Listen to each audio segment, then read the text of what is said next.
right, folks, it's that time. We're gonna fire this bad boy up.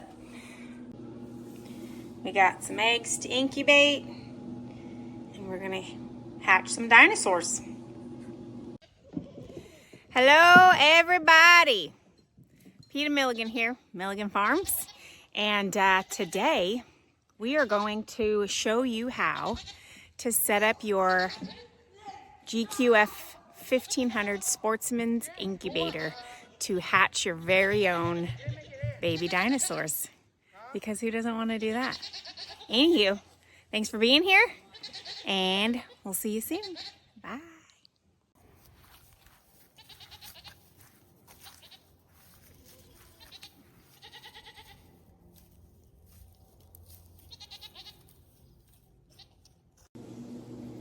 All right, so today I'm going to be showing you all how to incubate these sweet baby dinosaurs in your GQF 1500 series Sportsman Incubator.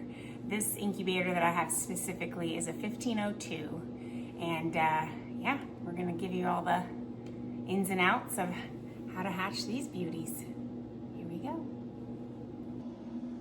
So here is that 1502 Sportsman. This is a 3-tray incubator, except we take out 2 of the trays to incubate ours, which I'll show you in a little bit. But here's the 1502 Sportsman. They are made in the US of A, people. And they have a little digital, here's the little digital on it. It shows you what to do, how to do it, how to set it up.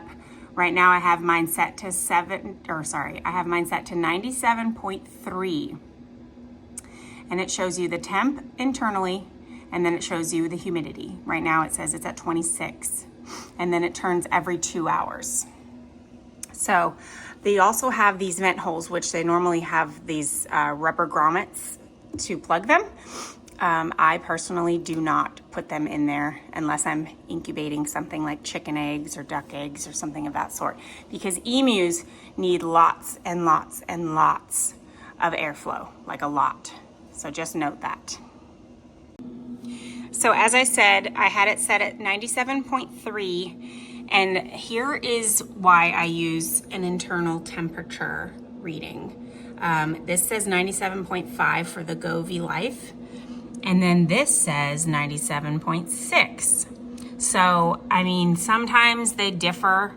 I don't feel like this one differs as much, but I like to have those in there because I like to count on these ones as opposed to the one on the side.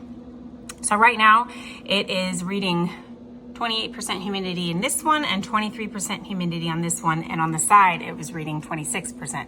So that's really good. I mean, you really want it at about 25 to 30, and that's the recommended. But also take into account where you live, because I used to live in Northern California and I would keep my humidity at about 30 roughly, and I hatched beautiful babies from that. But when I moved to Northern Alabama, we learned really quickly that 30% humidity was way too much for here, because the humidity is super high already. And unfortunately, we drowned a couple chicks. They drowned in their egg before they even hatched. And we knew that because we opened them up, and you know, they were fully formed babies. They just had way too much fluid in there. So just keep that in mind. Sometimes some people in higher humidity areas have to keep a dehumidifier next to their incubator. I don't do that. You might need to do that, but I like to keep my humidity around between 20 and 25. I usually don't go higher than that because, again, it's super humid here. So just keep that in mind about where you live and do what's right for your area. Okay, so let's open this bad boy up, shall we? If I can. So here she is. This one is not magnetic, but it has a little thing right here, and I like to just set it on the shelf. It can go there. This one, a little magnetic one, which is perfect because that's how these are. But so on the side, there's a little manual button that you can turn these. They make this really great loud noise. So there's that. And this is how the trays look. So keep in mind, they don't come with these. Sean built this for me. They come with, you know, the regular trays for chickens or whatnot. But these obviously are not for chickens because emus need a bigger tray. So he took out whatever was here. Actually, I don't even think there was anything here.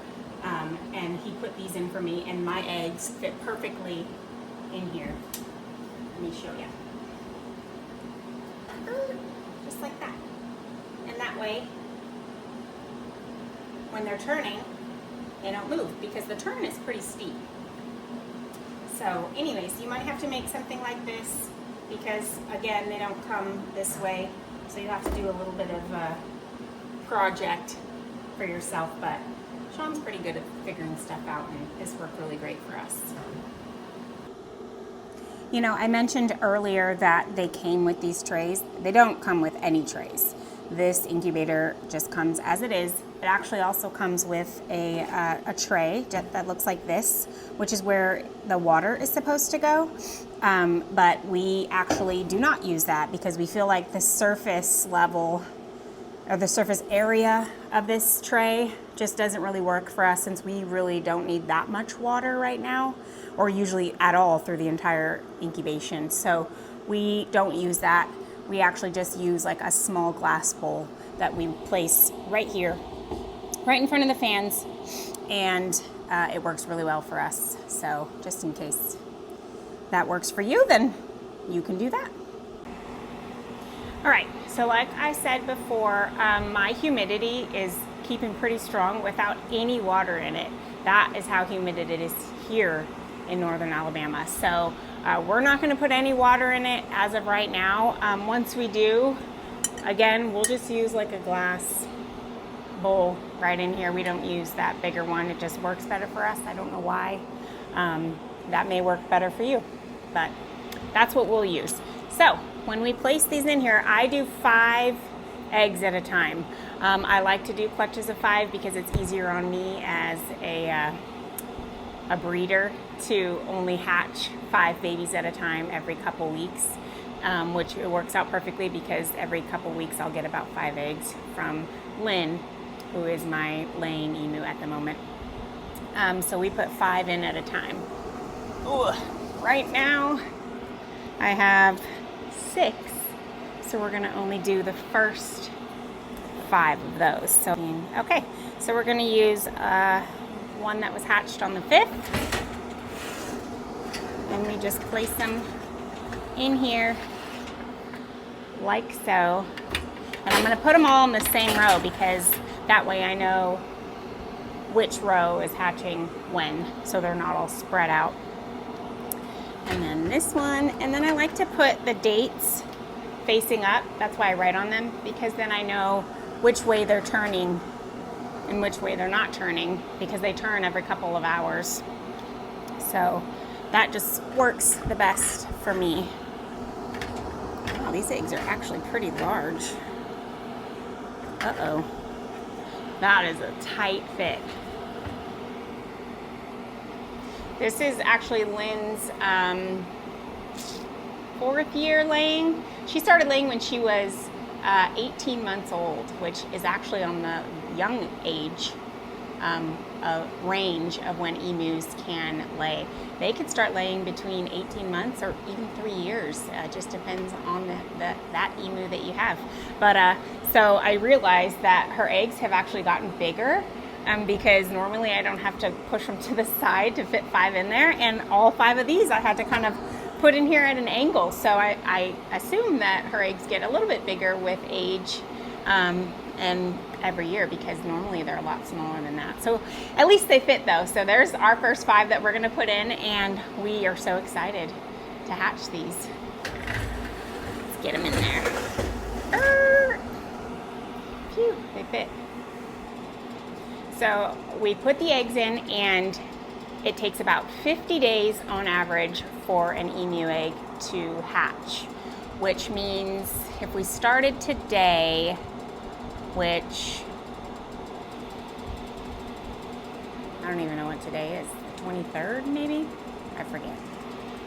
It is the 23rd. I had to shut the camera off and check to see what day it was.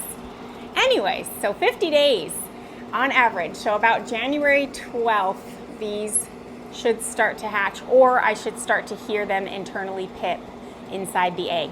And they will turn all the way up until they internally pip. So you don't ever stop turning them. There's no like lockdown, like chicken eggs. A lot of people think there's a lockdown time for these, and no, you do not lock them down. You open this door multiple times a day to give them fresh air. These emus need that fresh air to thrive and to be healthy babies when they hatch.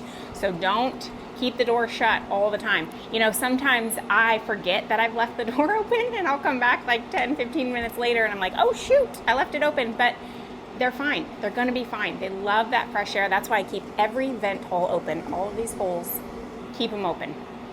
Do not shut them. And you will have beautiful baby dinosaurs when you're done. I also like to mention that some people like to weigh their eggs because eggs will lose a certain amount of weight during incubation, and some people use that as like a measurement if there's a baby in there or not. I personally do not do that. I think that sometimes it's just so much easier to just let it be and let nature happen and wait till that, you know, day 50 or day 49 when you start to hear a baby in there, or when you can see it shake. Sometimes you'll see the egg move around day 35. You can put it on a hard surface like a countertop and you whistle at it and that little guy will move, and then that's when you know there's a baby in there.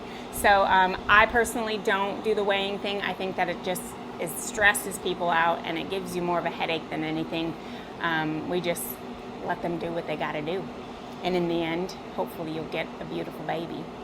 At least we do. Sometimes we've had some that don't hatch, but that's just normal. There is also let me get this thing out, a hatching tray. So this tray right here is where we will put the eggs when they have internally pipped. Mind you, there's usually 3 racks in this incubator. We took one out just so that we can use the hatching tray. You could also get a separate incubator and use all 3 trays in this, and then use that incubator as a hatching incubator. That's what some people do, or at least I've known them to do. I personally don't really feel like I need to. I can fit 30 eggs comfortably in here, and I think 30 is great. And then because I do batches of 5, so once a batch hatches, if I have more eggs, I just replace it if the incubator's full. But anyways, when they hatch, or I'm sorry, not hatch, well, kind of. When they internally pip, when I can hear them inside the egg, that usually means that they're going to hatch in about 1 to 3 days from that internal pip.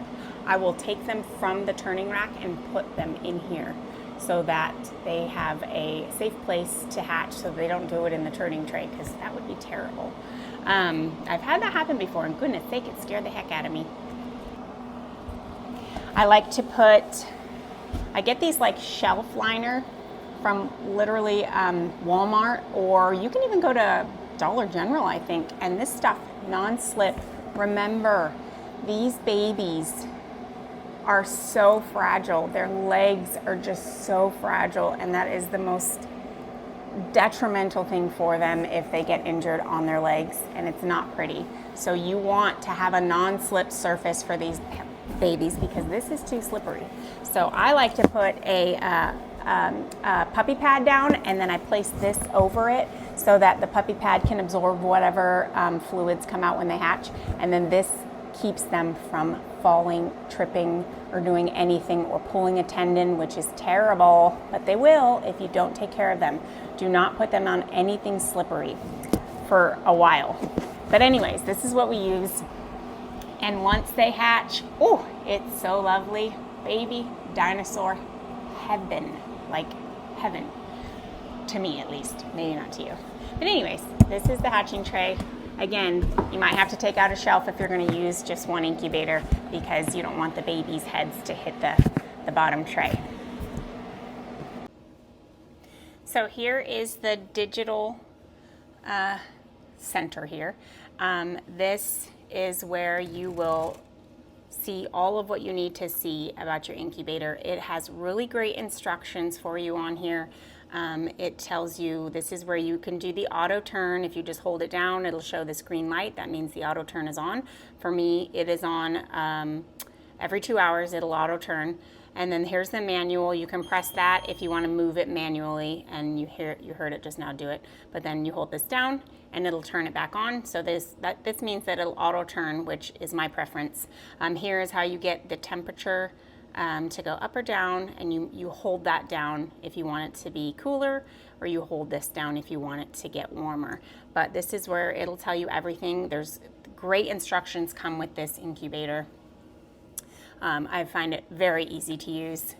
Everybody else should. I mean, it's really straightforward, and it's a great incubator. So again, here's where you will see the humidity, and then here's where you will see how many times it turns, and then here's where you'll see the temp. And it is just, it'll show you what temp you have it set at. Right here, set temp. And then this will show you the internal temp of what it is. So yeah. All right, so what we have learned so far: keep your temperature between 97.5 and 98. That should do just fine for you. And then the sweet spot for me, I think, is I like to keep it between 97, or I like to keep it at 97. I think that's just 90. Oh my gosh, speak, PETA. 97.5 is where I like to keep it. And humidity, again, it may differ depending on where you live, but you want to keep that between 25 and 30% humidity. Sometimes I have to go lower than that. I go between 20 and 25, but 25 and 30 for you, I'm sure will work just fine. What else? Don't weigh your eggs. I don't think it's necessary. If you want to and that's your preference, then by all means, go ahead. Keep all of these vent holes open at all times. These babies need fresh air all the time. It's really optimal for their health. And then, yeah, you should have beautiful, beautiful dinosaurs in 50 days. Let me know if you have any questions in the comments, and we really appreciate you guys being here for this video, and we'll see you soon. Bye.